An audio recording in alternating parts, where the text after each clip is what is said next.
I think it's something that the people need to know of what their neighbors are doing.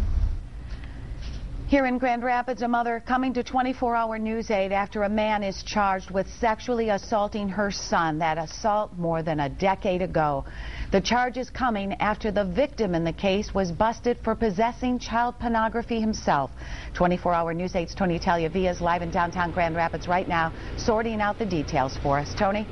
Good evening, Susie. That mother, we spoke with her tonight. We're not revealing her identity to protect the identity of an alleged victim of a sexual assault. The suspect in this case, Delbert Wiersma, is set to appear here at the Kent County Courthouse next week. He is charged with 3 counts of criminal sexual conduct involving a child younger than 13. It was the most sickening feeling. The alleged victim is this woman's son. She says she was told this summer about what her now 27-year-old son said happened.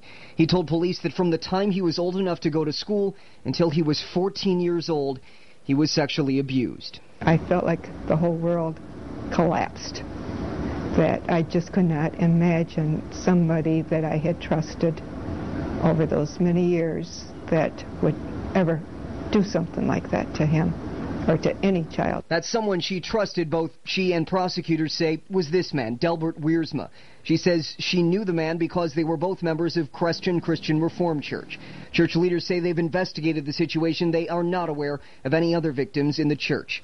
Court documents we obtained show investigators believe the assaults took place at Wiersma's home. In the northeast Grand Rapids neighborhood where he lived then and still lives now, those living nearby tell us the suspect's house is known as the place where kids in the neighborhood hang out. He fixes their bikes. Some said the man had offered to take their kids to the movies. When we knocked, he either wasn't home or didn't answer.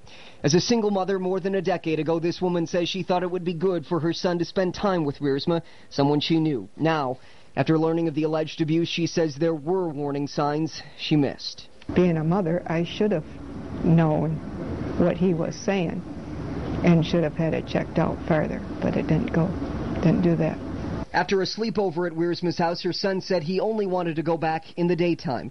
She thought he was just afraid of being away from home. More than a decade later, she started to become suspicious about what her son was doing on a computer at home. She had a friend check it out. Child pornography was found, she says, and her son was arrested and charged. But are you glad that he got caught for that? Yes. Yes, I am glad he got caught.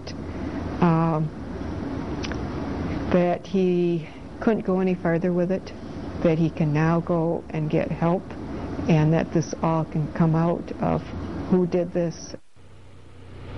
The man wrote a letter to the judge in his child pornography case here at the Kent County Courthouse, saying that the reason he looked at child pornography is because he was brought up looking at it by the abuser. He says the abuser showed it to him and showed him how to view it on his own, and he said it seemed normal to him because of all of that. He is currently serving a sentence in jail.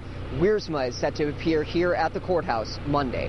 Live at the Kent County Courthouse, Tony Tagliavia, 24-hour News 8. Thank you, Tony. It's being called Black